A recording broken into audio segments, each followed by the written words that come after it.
저는 지난주에 탁구장에서 한 여성분과 대화를 나누는 중에 자신도 예전에 교회를 참 열심히 다녔다 이런 말을 들었습니다. 젊었을 때에 교회에 푹 빠져서 여러 가지 경험과 또 추억을 쌓던 일들을 오랜 시간 저에게 쏟아냈습니다. 그런 그녀가 지금은 근무 여건상 교회를 다니지 못하고 가끔 그 아주버님이 목회하는 교회에 간다는 말을 했습니다. 또 최근에 저와 함께 바늘과 실이라고 할 만큼 굉장히 열심히 교회를 다녔던 친구가 코로나 이후에 교회와 멀어졌다는 말을 듣기도 했습니다. 우리 젊은 사람들은 나 때는 말이야 뭐 이런 말을 그렇게 좋아하지도 않죠. 또는 한때 나도 열심히 교회를 다녔어 뭐 이런 한때 신자도 있습니다. 제가 곰곰이 보니까 이런 사람들은 늘 한쪽 마음에 교회를 다녀야 한다는 이 부담을 가지고 살고 있더라고요.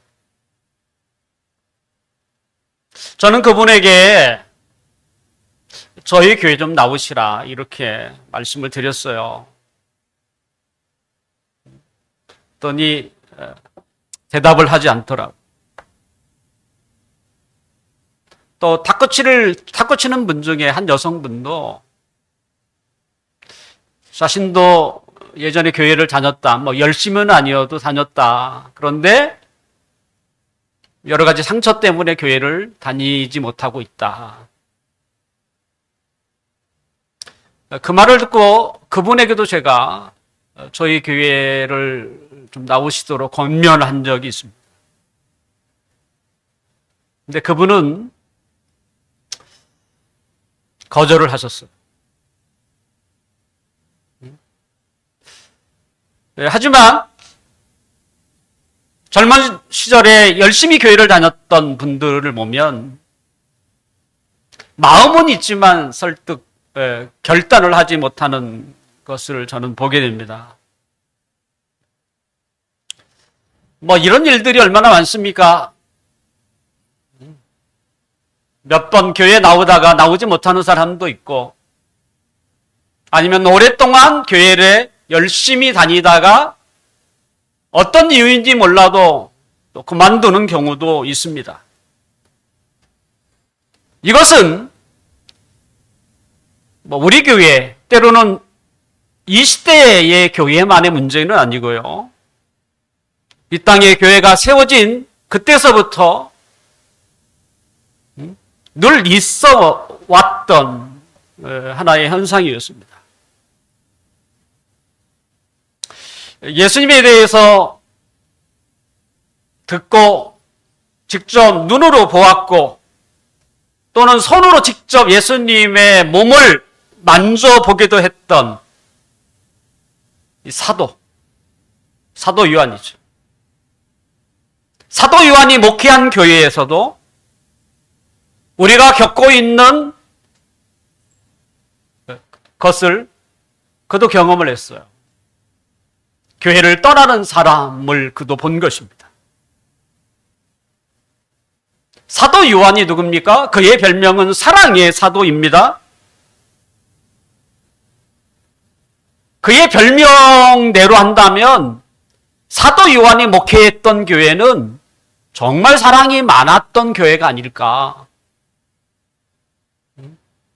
그럼에도 불구하고 그 교회 역시 떠나는 성도들이 있었다는 것입니다. 오랫동안 교회를 다녔던 사람이 하루아침에 교회를 떠나게 될 때 교회 공동체가 맞는 충격은 적지 않습니다. 재밌게도 성도들은 자신의 자리가 있어요. 네. 다른 데 앉지 않습니다. 매주 그 자리에 앉아요. 아마 익숙해서 그럴 수도 있지. 그래서 한 분이 안 오면 그 자리가 비어 있어요. 또 그가 교회에서 어떤 사역을 하면 그 사역의 자리도 비어 있는 것을 우리는 보게 됩니다. 더군다나 교회에서 큰 사역을 하다가 마음이 상했든지 상처를 받든지 이런 분들이 나아갈 때는 결코 혼자 나가는 경우가 거의 없어요.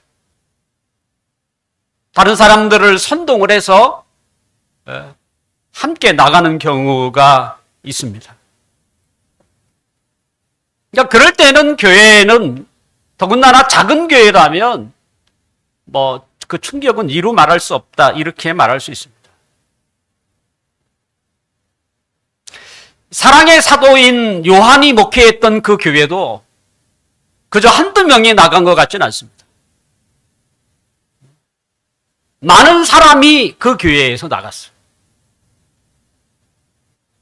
왜 나갔을까? 오늘 본문 18절을 함께 읽어볼까요? 18절. 시작. 아이들아, 지금은 마지막 때라. 적그리스도가 오리라는 말을 너희가 들은 것과 같이 지금도 많은 적그리스도가 일어났으니 그러므로 우리가 마지막 때인 줄 아노라. 사도는 마지막 때라, 그리고 그 마지막 때라고 하는 것을 우리가 알 수 있는 것은 적그리스도가 지금 많이 활동하고 있다라고 얘기합니다. 이 말은 사도는 마지막 때에는 이와 같은 일들이 많이 일어난다 이렇게 이야기를 하는 것 같아요. 마지막 때라는 게 뭡니까? 말세, 줄여서 말세 아닙니까? 마지막, 세상의 마지막 끝이다라는 얘기입니다. 사도는 지금부터 2000년 전에 얼마나 긴 시간입니까? 그때 뭐라고 그래요? 마지막 때라고 불렀어요. 그리고 2000년이 흘렀어요. 왜 사도는 그때를 마지막이라고 불렀을까? 거기에는 이유가 있습니다. 성경에 이 마지막이라고 하는 마지막 때죠. 마지막 때를 사용할 때는 언제냐면 구약의 성도들이 예수님이 오실 때, 마지막 때에 예수님이 이 땅에 오신다. 그래서 예수님이 오실 때를 그들은 늘 마지막이라고 불렀어요. 근데 예수님이 언제 오셨죠? 지금부터 2000년 전에 오셨습니다. 그러므로 이 땅에 오셨고 십자가에 죽으시고 3일 만에 부활하셔서 그 다음에 어떻게 됐어요? 제자들이 보는 가운데 하늘로 올라가셨어요. 예수님은 자신을 지켜보는 많은 제자들에게 하늘에 올라가면서 무슨 얘기를 하셨냐면 너희가 본 그대로, 그 모습 그대로 내가 다시 내려오마, 이런 약속을 제자들에게 주셨습니다. 그 말을 들은 제자들은 예수님이 이제 하늘에 올라가서 천군 천사들을 함께 대동해서 이제 멋지게 다시 이 땅에 오실 것이다 라고 생각을 했어요. 분명 그 날과 시간은 정확히 알지 못하지만 하지만 그 시간은 그렇게 길지 않을 것이다.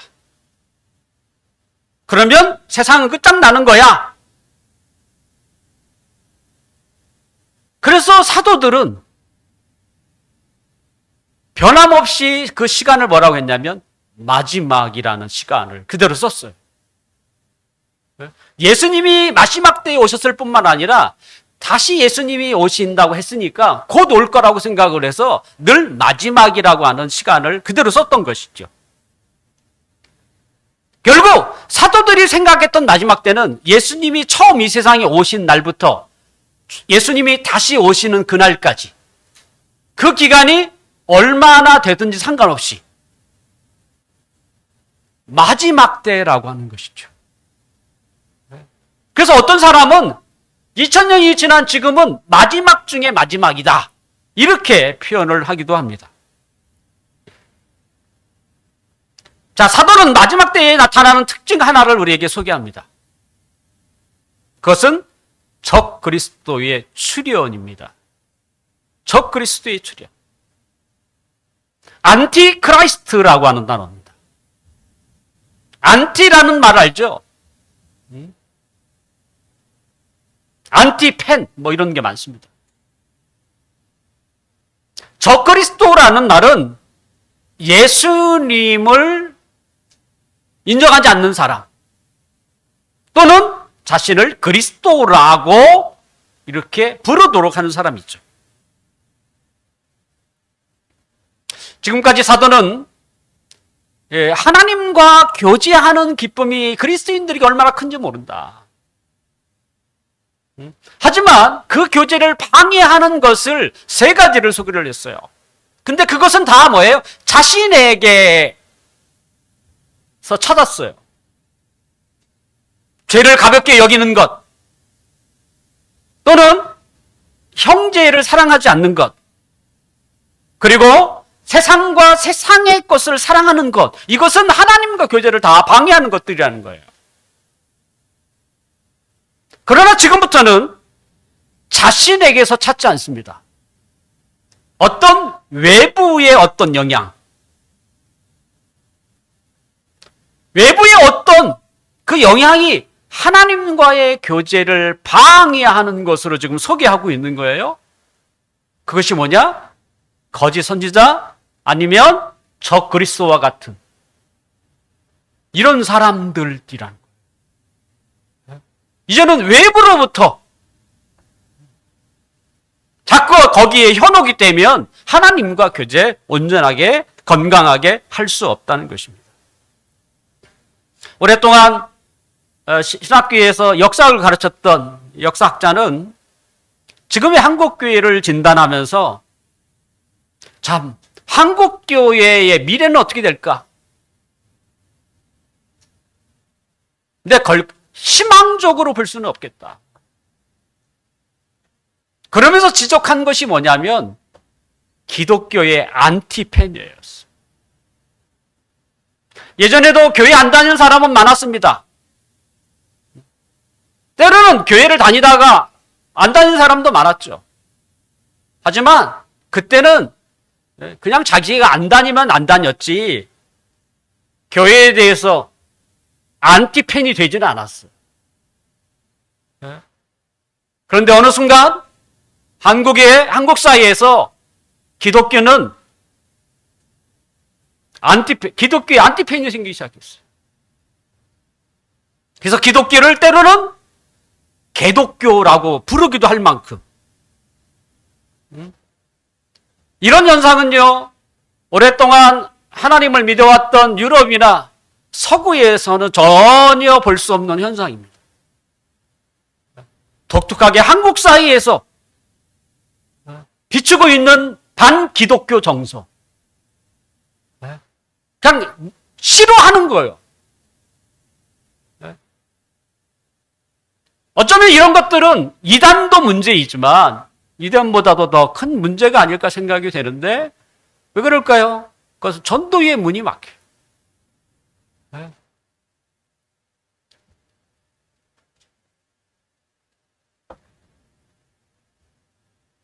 그래서 이 적그리스도, 거짓된 교훈을 하는 사람들, 마지막 때에, 지금도 마지막 때 아닙니까? 여전히 지금도 사도 요한이 목회를 했던 그 시대나 크게 다르지 않게 적그리스도는 얼마나 많은지 모릅니다. 그렇다면 적그리스도가 그러면 어디서부터 나온 사람인가? 오늘 본문 19절을 함께 읽어봅시다. 19절 시작. 그들이 우리에게서 나갔으나 우리에게 속하지 아니하였나니 만일 우리에게 속하였다라면 우리와 함께 거하였으니와 그들이 나간 것은 다 우리에게 속하지 아니함을 나타내려 함이니라. 적그리스도, 교회에 대해서 안티팬, 하물며 자신을 예수라고 이렇게 사람들을 현혹하는 사람들, 그들이 어디서 나간 사람이에요? 사도 요한이 목회했던 그 교회에서 나간 사람이라.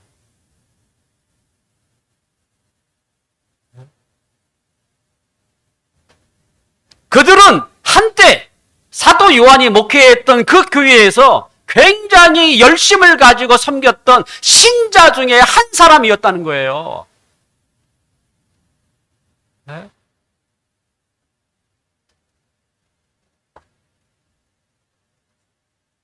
결국 세상에서 나온 사람이 아니에요. 한때 우리와 함께 신앙생활을 했던 사람. 그리고 다른 사람들보다 더 열심히 믿음 생활을 했던 사람이겠죠. 그들이 교회를 나갔고 그냥 나간 정도가 아니라 자신이 예수라고 얘기하고 때로는 누구겠어요? 많은 성도들을 유혹해서 그를 끌어들이는 사람들.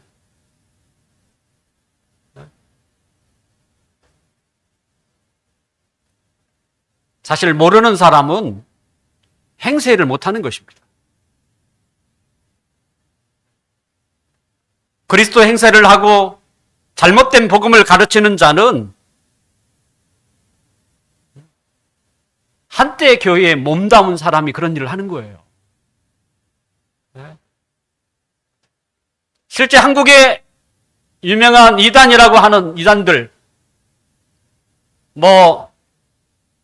일대 교조들은 많이 죽었습니다만, 통일교회 문선명, 하나님의 교회 안산홍, 그 다음에 전도관의 박태선, 하물며 지금 떨치고 있는 신천지의 이만희, 또 귀신론, 김기동, 굵직굵직한 이단들입니다. 그들의 수를 합치면 100만이 넘는 그 외에 많은 이단들, 그들은 어디에 있었는지 아세요? 다 교회에서 장로고이고 안수집사이고 열심히 신앙생활을 했던 사람들이에요. 그들이 누구보다도 전도 열심히 했던 사람들, 하나님의 능력을 힘입어서 병든 자들을 치유했던 사람들이 이들이었어요. 세상에서 만들어진 게 아니에요. 교회에서 나간 사람들일 거예요.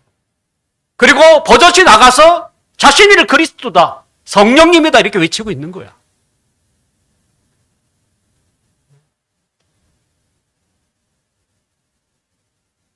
유튜브에 돌 김용옥이라는 씨, 그분은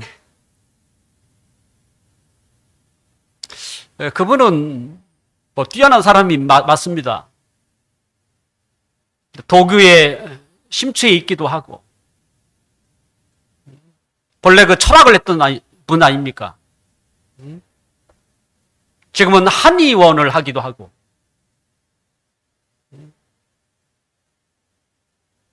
그분이 유튜브에 성경이나 복음서를 나름대로 해석하면서 지금 난도질을 하고 있습니다. 도대체 그 양반이 뭘 성경을 알길래? 아닙니다. 그분은 한신대 출신이에요. 한신대도 나왔어요. 그분이 고려대, 제가 알기로는 고려대 철학교수 하다가 한신대도 나오고 원광대학교에서 한의사 자격증도 따고, 그게 쉬운 일입니까 그게? 한신대도 나왔어요. 신학과.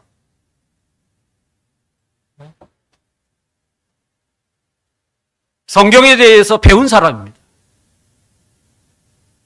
배웠는데 나가서 뭡니까? 성경을 파헤치기 시작하는 거죠.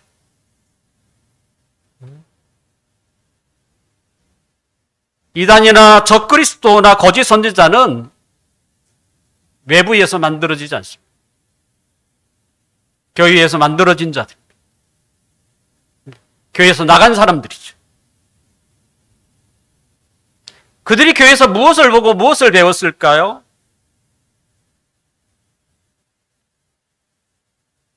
도대체 그들의 정체는 무엇일까요? 사도는 자신이 목회했던 교회에서 그 나갔던 사람들, 그리고 그들 중에 탁월한 지도력을 가지고 많은 사람들을 유혹하고 있는 적그리스도로 활동하고 있는 사람,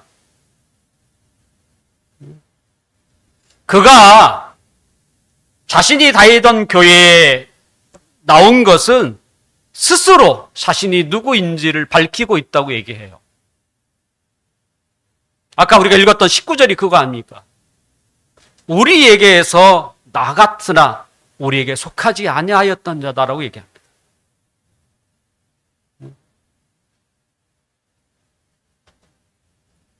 결국 하나님의 백성이 아니라는 것을 스스로 드러냈다고 얘기하고 있는 거예요, 사실은. 한 사람이 교회를 다니다가 나오지 않는 이유와 목적은 너무나 많습니다. 그래서 잘 다니던 사람이 교회를 다니지 않으면 말은 않지만 그 무언의 책임을 지도자에게 돌리기도 합니다.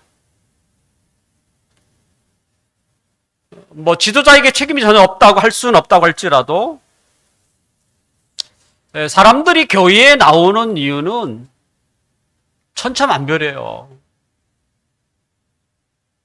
그저 신앙이라는 이름으로 나 믿음 생활 제대로 하고 싶어. 이런 사람이 있기도 하지만 다른 목적으로 교회를 나오는 사람도 적지 않습니다. 그들의 목적을 이루지 못한다고 생각하거나 때로는 그 목적을 이뤘다고 생각하면 과감히 그곳을 떠납니다. 자, 교회를 떠난 사람이 다른 교회라도 다니면 좋겠지만 아예 교회를 등진다든지 때로는 거짓 교훈에 어느 단체나 교회에 들어가서 몸담게 되는 것은 그건 정말 큰 문제라고 볼 수 있습니다. 사도는 그런 사람은 교회라고 하는 하나님의 백성에 속한 자가 아니라는 것을 이야기를 하고 있어요. 자기 스스로가 그것을 증명해내고 있다고 얘기하는 것입니다.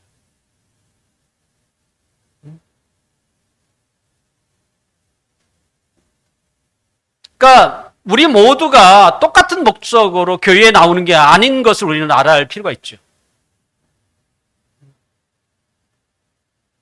그 목적을 이루지 못하면 때로는 이뤘다고 생각하면 그들은 언제든지 교회를 박차고 나갑니다.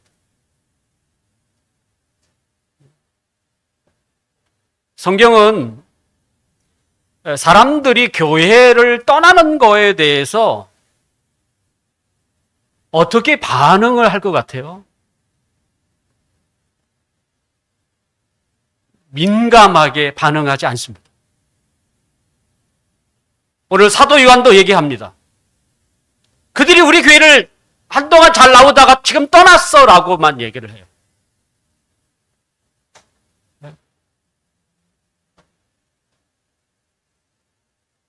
그들은 하나님의 백성이 아니니까 떠날 수밖에 없었고 또 도리어 적그리스도가 되어서 하나님과 하나님의 교훈을 저렇게 반대하고 나서는 안티팬이 된 거라고 말하는 겁니다. 구약 시대에도 하나님의 백성으로서의 이스라엘을 말할 때 가장 중요한 사상이 뭐냐면 남은 자입니다. 남은 자.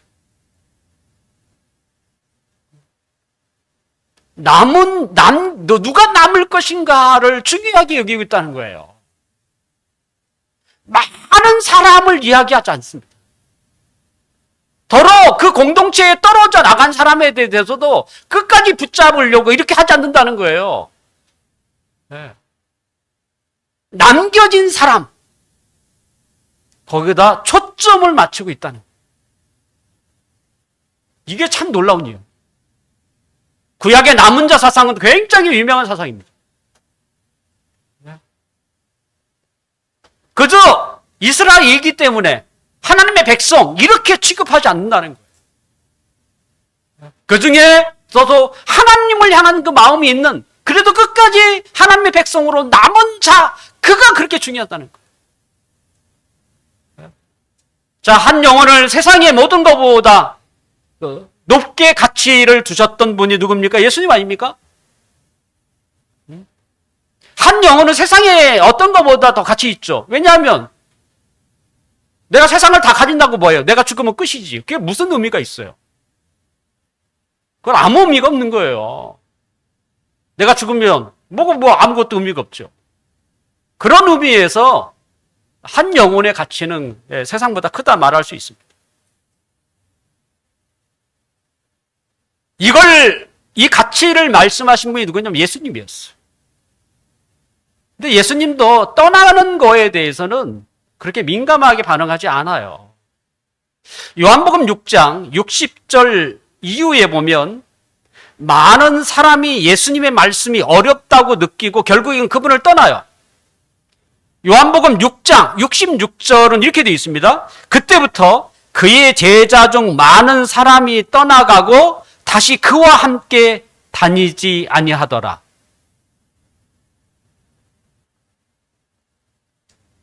예수님에게 했던 말이에요. 많은 예수님의 제자들이 예수님의 곁을 떠났어요. 그들의 이유가 뭐냐면 예수님의 말씀이 너무 어렵다라고 했. 근데 예수님은 그렇게 다 쉬운 건 아니겠지만 어떻게 됐든 하나님의 말씀을 전했죠. 자, 그 많은 사람들이 그때는 이런 교회가 아니잖아요. 이런 군중이잖아요. 많은 사람이 눈에 보이는 거잖아요. 그런데 예수님의 말씀을 전하면 전할수록 사람들이 점점 떠나는 거예요. 이게 눈에 보이는 거죠. 네?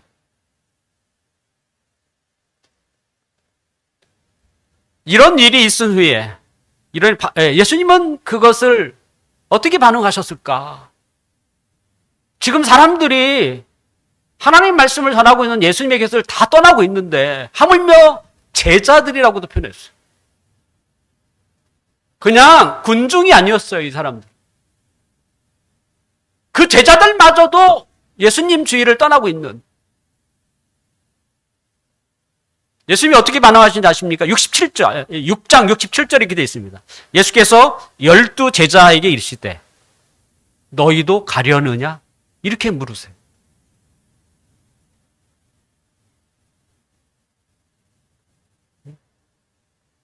12 사도에게 예수님이 뭐라고 하는지 너희들도 갈래? 이렇게 묻는다는 거예요.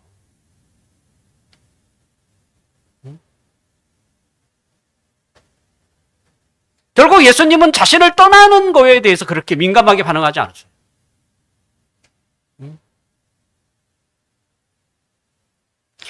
그렇다면 왜 예수님이 그런 반응을 보일까?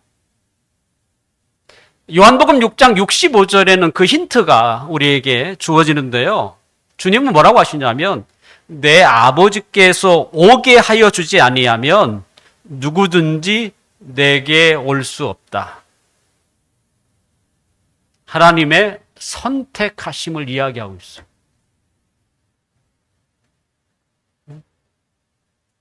그러니까 하나님이 선택하지 않은 사람은 교회에 올지라도 결국은 다 떠나간다는 거야. 그러니까 예수님이 이걸 알고 있었어요. 그러니까 이걸 알기 때문에 떠나가는 사람을 뭐 이렇게 할 수 있는 게 아니에요.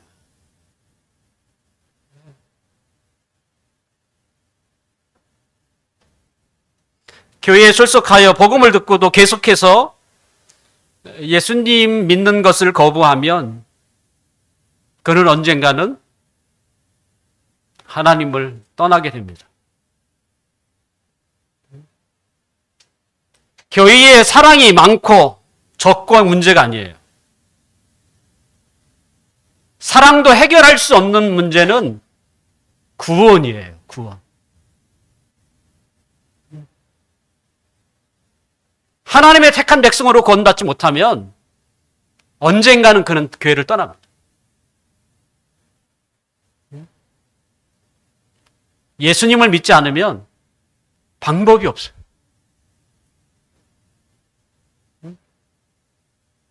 결국 교회를 떠나느냐는 문제는 지금이냐, 때로는 몇 년 후의 문제, 시간 문제일 뿐인 거예요. 그러니까 예수님을 믿지 않으면 우리 가운데도 마찬가지죠. 그는 언젠가 교회를 떠납니다. 근데 그걸 어떻게 하겠어요? 잡아도 안 찐다고 그거 안 떠납니까? 사랑을 더 베푼다고 안 떠나요?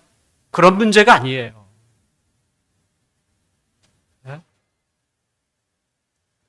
그러므로 교회는 무엇을 가장 중요하게 여겨야 합니까? 오늘 본문 21절 함께 읽겠습니다. 시작. 내가 너희에게 쓰는 것은 너희가 진리를 알지 못하기 때문이 아니라 알기 때문이요. 또 모든 거짓은 진리에서 나지 않기 때문이라. 교회에 나간 사람이 왜 적그리스도가 되고 교회에 나간 사람이 더군다나 사도 요한이 목회하는 그 교회 왜 그들은 나가서 거짓 교훈에 빠져서 살게 될까? 사도는 얘기합니다. 그들이 진리를 알지 못했기 때문이다. 라고 얘기합니다.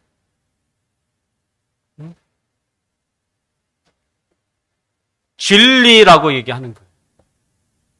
그러면 사도 요한은 진리를 선포하지 않았습니까? 선포했습니다. 그는 예수님을 직접 만난 사람이잖아요. 주님의 제자잖아요. 더군다나 사도 요한은 사랑이 부족한 사람도 아니에요. 철철 넘치는 사람이에요. 그럼에도 불구하고 그들은 나갔어요. 나간 이유를 사도는 얘기합니다. 진리를 알지 못했기 때문이다. 그 말은 그들은 사도가 아무리 진리를 외쳐도 진리에 반응하지 않았다.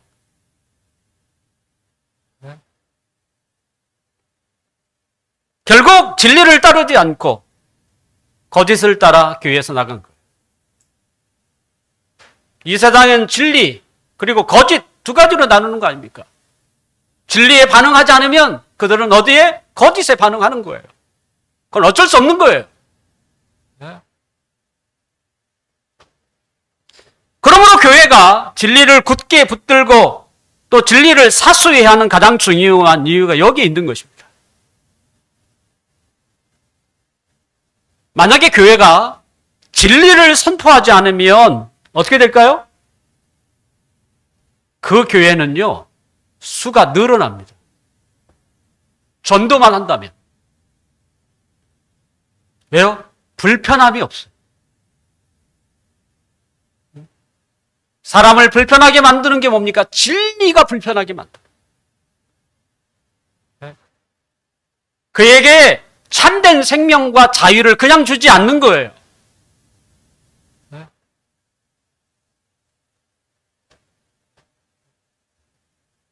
진리가 그들에게 주어질 때 거기에 생명이 있고 거기에 자유가 있는데 지금까지 살았던 삶과 너무 다른 삶이기 때문에 진리를 거부하는 것입니다.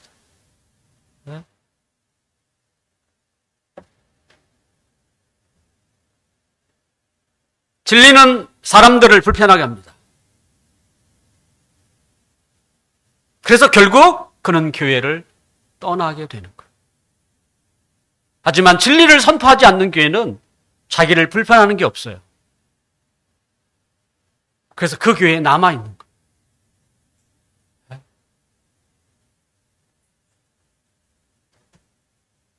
교회를 떠난 사람은 사랑 때문이 아닙니다.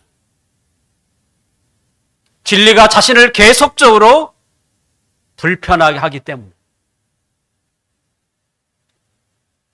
도저히 견딜 수 없어서 나가는 것이에요. 그리고 그가 찾아간 곳이 뭐예요? 이단인 거예요.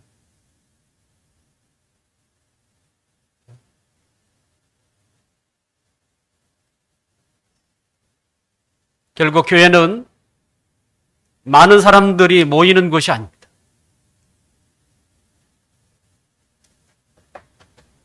교회는 진리에 반응하는 자들이 모이는 곳입니다. 하나님이 복음을 통해서 부르는 자들이 모이는 것이 바로 교회입니다.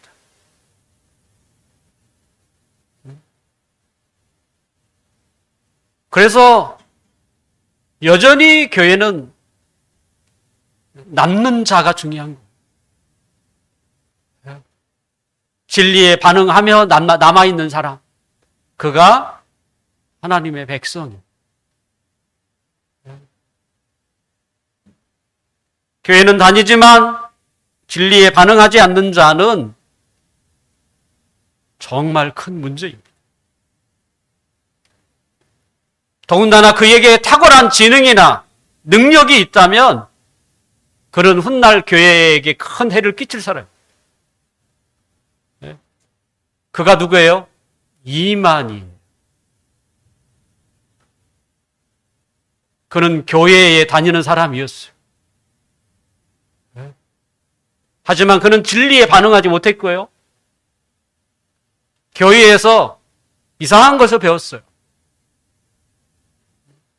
그리고 나가서 이 신천지라고 하는 어마어마한 이단 조직을 만든 거예요.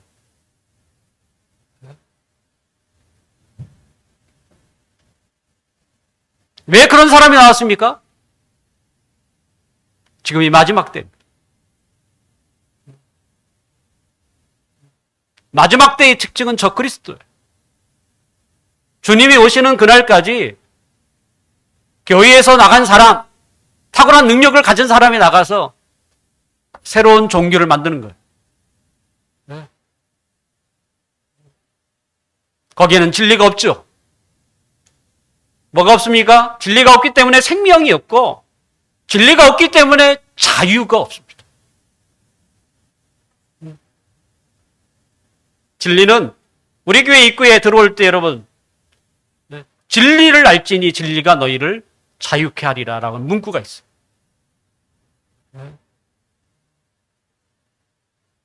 말씀을 마치겠습니다.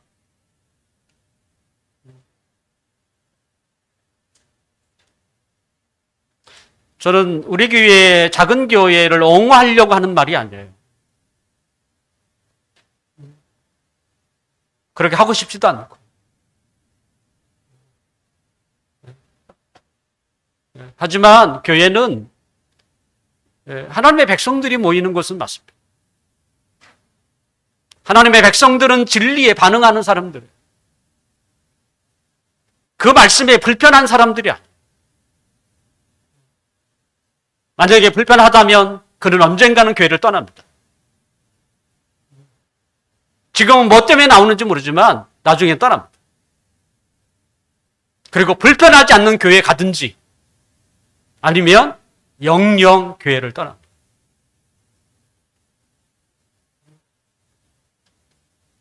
여러분은 하나님의 말씀 앞에 어떻게 반응하겠습니까?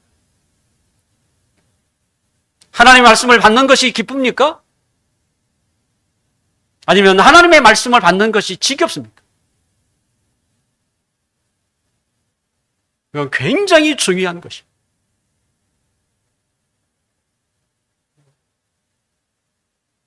여러분이 이 자리에 계속 머물러 있게 하든지 아니면 이 교회를 언젠가는 떠나게 될 것이기 때문에 하나님의 백성은 하나님의 말씀을 듣는 사람, 그 말씀이 여러분에게 생명을 주고 여러분에게 자유를 줍니다. 진리 가운데 서시고 진리를 깨닫게 하시고 깨달으시고 그 진리를 통해서 살아가는 삶의 현장에서 하나님이 주시는 그 은혜와 그 생명을 얻어서 오늘보다 내일이 더 풍성한 삶을 살아가시기를 주님의 이름으로 축원합니다. 기도하겠습니다.